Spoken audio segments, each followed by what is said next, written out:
High বন্ধুরা, আপনারা কেমন আছেন? আশা করছি ভালো আছেন।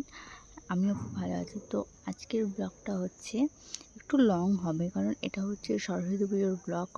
জানি অনেকটা লেট হয়ে গেল, তবুও যেহেতু অনেক চাপে ছিলাম তাই জন্য এডিট করতে করতে একটু টাইম হয়ে গেছে।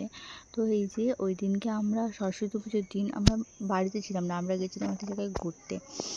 জায়গাটা হচ্ছে ওই উড়িষ্যার ওই ভূতেশ্বরী মন্দির আছে শিব ঠাকুরের, ওই মন্দিরে আমরা সবাই ফ্যামিলি মিলে ঘুরতে গেছিলাম ওই দিন। তো ওই দিন যে সকাল সকাল সবাই উঠেছিলাম, উঠে আমার দিদির মেয়ে মানে ননদের মেয়ে উনি সে পুষ্পাঞ্জলি দিয়ে এসে তারপর সে একটু শাড়ি পরেছিল, তারপর একটা ছবি টবি তুলে তারপরে আমরা রেডি হতে গেছিলাম। এই যে আমরা রেডি হয়ে গেছি। তারপর গাড়ি আসার ভিডিওটা ওটা করা হয়নি, তারপর গাড়িতে চেপেই ভিডিওটা করা হয়েছিল। এই যে চলে এসেছি। তারপর ওইখানে 7 মাইলে একটু গেছিলাম, 7 মাইল দিয়ে যাওয়া হয়েছিল যেহেতু কাঁথি হয়ে।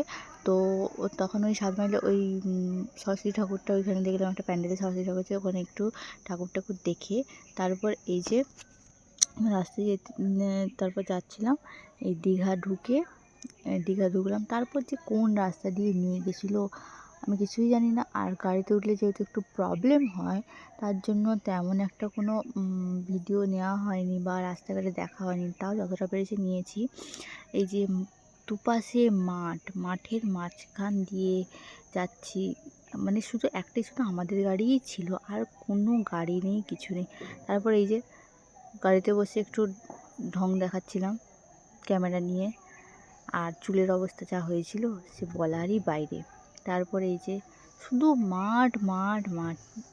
তারপর এই যে পৌঁছে গেছিলাম, সেখানে পৌঁছে গিয়ে এই যে মন্দিরের ভেতর ঢুকছি। আমরা পুষ্পাঞ্জলি দিয়েছিলাম মন্দিরে গিয়ে, আমরা এই দিদি সবাই মিলে পুষ্পাঞ্জলি দিয়েছিলাম। এই যে এইটাই হচ্ছে সেই ভূতেশ্বরী মন্দির, সেই বাবার মন্দির, যেখানে একাই বাবা একাই উঠেছিলেন। তারপর প্রত্যেক বছর একটু একটু করে বড় হতে হতে আজকে এত বড় হয়ে গেছে। আমিও জানতাম না, এখানকার দিদি বলল চল ওই মন্দির থেকে ঘুরে আসি। আমিও ফার্স্ট টাইম এই মন্দিরে এসেছি আর নামও জেনেছি। আর মন্দিরের জায়গাটা এত সুন্দর, কি বলবো। এই যে চারিদিকে এত সুন্দর ফুলের বাগান, পুরো বাগান ফুল গাছে ভর্তি। আর ওখানে বসে কিছু আমরা রিলস করলাম, ভিডিও করলাম, তারপর ছবি টবি তুলেছি। তারপরে একটুখানি বসে দিয়ে বেরিয়ে এসেছিলাম ওখান থেকে। তারপর দীঘা ঢুকেছিলাম। দীঘাতে এসে আমরা যেহেতু দুপুরে কোনো কিছু খাওয়া হয়নি, লাঞ্চ করা হয়নি, তো সেখানে গিয়ে আমরা একবারে লাঞ্চ বলো বা টিফিন বলো একসঙ্গেই দুটো করে ফেলেছিলাম।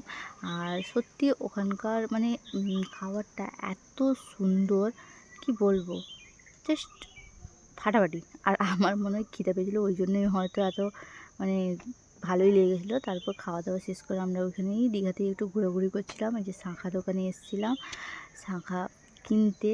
তো দিদি কিনেছে, আমাকেও একটা কিনে দিয়েছে। ওটা দেখানো হয়নি, ফুটেজটা নেওয়া হয়নি। তারপর একটু ঘুরে টুরে চারদিকে দেখছিলাম, দেখে তারপর ওখানে আর একটা সরস্বতী ঠাকুর হয়েছিল, ওই সরস্বতী ঠাকুরটা দেখে তারপর আমরা বাড়ি চলেছিলাম। আর আসার সময় কোনো ভিডিও নেওয়া হয়নি, কারণ এই যে বললাম প্রবলেম হয়, আসার সময় প্রচণ্ড শরীরটা অসুস্থ হয়ে গেছিলো, যার জন্য সেই ভিডিওটা নেওয়া হয়নি।